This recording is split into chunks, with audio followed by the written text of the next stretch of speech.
करुले admission समय रे अनेक अर्थ निया जाइଥାଏ।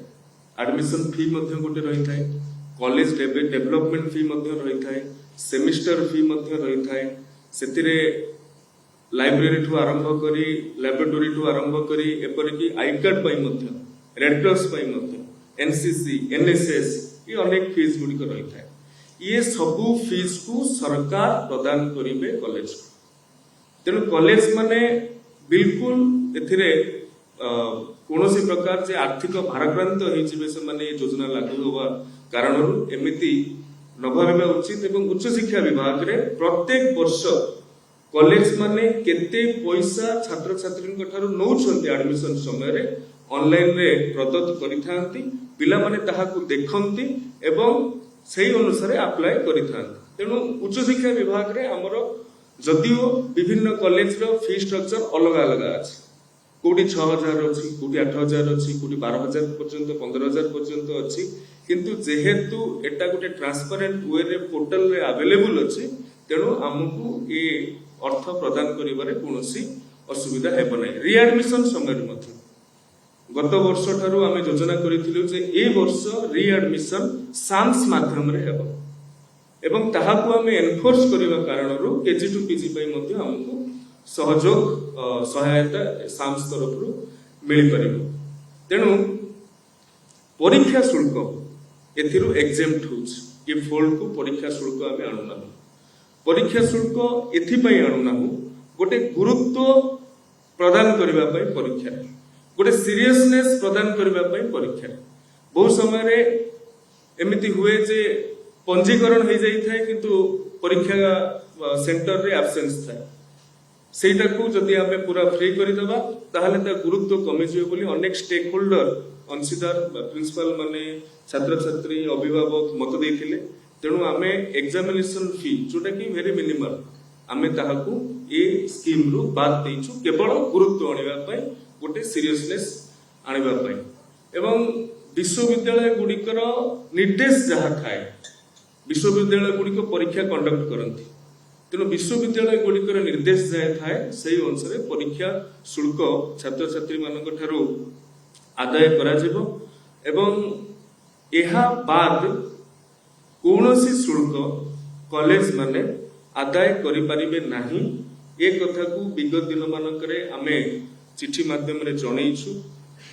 हमरो फर्स्ट फेज एडमिशन कंप्लीट हो जाइथिल, तेणु ए कथा भी आमे बारंबार दोहरैछु, आज मध्य कहूछु जो पिला माने कॉलेज को पैसा देइछंती एथिरे कौनसी असुविधा नाही, कारण तार संपूर्ण रेकॉर्ड आम पाखरे अछि। सेक्रेटरी से कथा को स्पष्ट करि सारछंती, कारण पिला माने ऑनलाइन मोड रे ही देइथांती।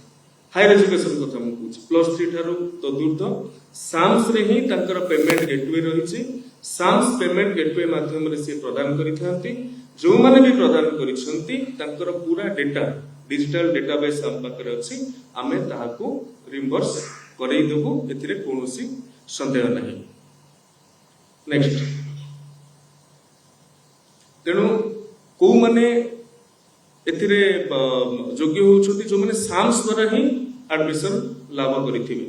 द्वितीय रे ए फी नियंत्रण कॉलेज माने जो फी गुडी को धार्य करिसंती मैनेजिंग कमिटी बा यूनिवर्सिटी माने सिंडिकेट द्वारा धार्य करिथांती, किंतु ये फी रेगुलेशन उपरे संपूर्ण अधिकार वर्तमान राज्य सरकार ग्रहण करुछथि।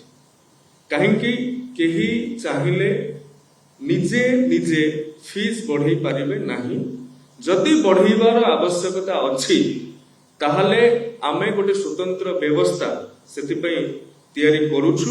से व्यवस्था रे से माने आवेदन करिवे एवं सरकार आनुषंगिक व्यवस्था को लक्ष्य करिके निष्पत्ति नेबे। तेणु 2026-27 साम्स रे कॉलेज माने जो डेटा अपलोड करिसंती एही वर्ष आमे एतिकी पैसा पिला मानकु नबु, एही वर्ष सेतिकी पैसा ही नेबे। सेतिरे कोनोसी मैनेजमेंट गवर्निंग बॉडी बा तांकर सिंडिकेट सेतिरे कोनोसी परिवर्तन करि परिबे नाही। सेही भली भाबरे योजना रे जो अंतर्भुक्त नथिबा पीपीपी कहंतु, सेल्फ फाइनेंसिंग कहंतु, अन्य ଧରଣର ଅନ୍ୟ ସମାନ ଧରଣର ଯେଉଁ ବ୍ୟବସ୍ଥା ଯଦି ପିଲା ନିଜେ ପଇସା ଦଉଛନ୍ତି ସେଥିରେ ଆମର ଏ ସ୍କିମ୍ ଦ୍ୱାରା ହସ୍ତକ୍ଷେପ କରିବାର କୌଣସି ଆବଶ୍ୟକତା ନାହିଁ, ସେଟା କଲେଜର ନିଜସ୍ୱ ୱିଷ୍ଟମ୍। ରାଜ୍ୟସ୍ତରୀୟ ଗୋଟେ ଫି ରେଗୁଲେସନ କମିଟି, ଫି ନିୟନ୍ତ୍ରଣ କମିଟି ମଧ୍ୟ ଗଠନ କରାଯାଉଛି। ସେ ସମ୍ପର୍କରେ ସମ୍ପୂର୍ଣ୍ଣ ବିବରଣୀ କଲେଜ ମାନଙ୍କୁ ପ୍ରଦାନ କରାଯିବ।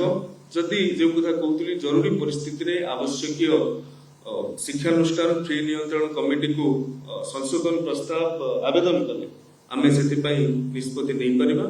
ସିଣ୍ଡିକେଟ, ଗଭର୍ଣ୍ଣିଂ ବଡି ଏମାନଙ୍କର ନିଜସ୍ୱ କ୍ଷମତା ଯେଉଁ ରହିଥିଲା, କେଜି ଟୁ ପିଜି ଯେଉଁ ଫୋଲ୍ଡ ଗୁଡ଼ିକ ଆସୁଛି ସେଥିରେ ବର୍ତ୍ତମାନ ରାଜ୍ୟସ୍ତରୀୟ ଫି ନିୟନ୍ତ୍ରଣ କମିଟିର ପରାମର୍ଶରେ ହିଁ ସେମାନେ ଆଗାମୀ ପଦକ୍ଷେପ ନେବେ। ନେକ୍ସଟ, ତେଣୁ ଇଏ ଶିକ୍ଷାରୁ ସମୃଦ୍ଧି ଦିଗକୁ ଗତି କରିବା ପାଇଁ ଜ୍ଞାନୋଦୟ ଗୋଟେ ବଡ଼ ମାଧ୍ୟମ ହେଇପାରିବ ବୋଲି ମୁଁ ଆଶା ବ୍ୟକ୍ତ କରୁଛି। ଏବଂ କେଜିରୁ ପିଜି ପର୍ଯ୍ୟନ୍ତ ନିଃଶୁଳ୍କ ଘୋଷଣା କରିବା ଆଉ ତାହାକୁ ଇମ୍ପ୍ଲିମେଣ୍ଟ କରିବାରେ ମଧ୍ୟ ମୋର ବ୍ୟକ୍ତିଗତ ଜ୍ଞାନ ଯେତିକି ଅଛି, ଓଡ଼ିଶା ଭାରତବର୍ଷର ପ୍ରଥମ ରାଜ୍ୟ ହେବ। ୟୁଜି ପର୍ଯ୍ୟନ୍ତ ଅନ୍ୟ ରାଜ୍ୟମାନେ ଫ୍ରି କରିଛନ୍ତି, ପିଜି ପର୍ଯ୍ୟନ୍ତ ମଧ୍ୟ ଅନ୍ୟ ରାଜ୍ୟମାନେ ଫ୍ରି କରିଛନ୍ତି, କିନ୍ତୁ ନିର୍ଦ୍ଦିଷ୍ଟ ବର୍ଗକୁ। ଏଥିରେ କୌଣସି ଜାତି, ଧର୍ମ, ବର୍ଗ, ଆୟ ଏ ସବୁକୁ କିଛି ନିଆଯାଉ ନାହିଁ।